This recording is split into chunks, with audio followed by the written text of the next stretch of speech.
జపాన్ను మంచు తుఫాను ముంచెత్తుతోంది. ఎడతెరిపి లేకుండా కురుస్తున్న మంచుతో దేశ రాజధాని టోక్యో, హోక్కైడోతో పాటు పలు ప్రాంతాల్లో జనజీవనం స్తంభించింది. ఇళ్ల నుంచి బయటకు రావాలంటేనే జనం భయపడిపోతున్నారు. ఎటు చూసినా అడుగుల మేర మంచు కమ్మేయడంతో రవాణా వ్యవస్థ అస్తవ్యస్తంగా మారింది. వాహనాల రాకపోకలకు తీవ్ర ఇబ్బందులు తలెత్తుతున్నాయి.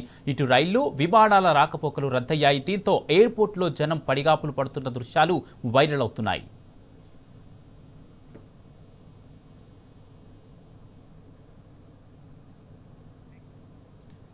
హిమాచల్ ప్రదేశ్లో భారీగా మంచు కురుస్తుంది. సిమ్లా, మనాలి, లాహోర్, స్పితి, చంబా, కులు, మండి, కిన్నౌర్లో హిమపాతం బీభత్సం సృష్టిస్తుంది. కొద్ది రోజులుగా కురుస్తున్న మంచుతో పర్వత ప్రాంతాల్లో ఆక్సిజన్ లెవెల్స్ పడిపోయి విజిబిలిటీ తగ్గిపోయింది. దీంతో పర్యాటకులు తీవ్ర ఇబ్బందులు పడుతున్నారు. మంచు అందాలను చూసేందుకు వెళ్లిన టూరిస్టులు ట్రాఫిక్ జామ్లతో నరకం చూస్తున్నారు. కిలోమీటర్ల మేర దొరక్క అవస్థలు పడుతున్నారు. ఈ నేపథ్యంలో హిమాచల్ సర్కార్ ప్రయాణాలపై ఆంక్షలు విధించింది. చిన్న కార్లకు మాత్రమే ఎంట్రీ బోర్డులు పెట్టి హెవీ వెహికల్స్, పొడవాటి కార్లు వెహికల్స్ కి నో చెప్పింది.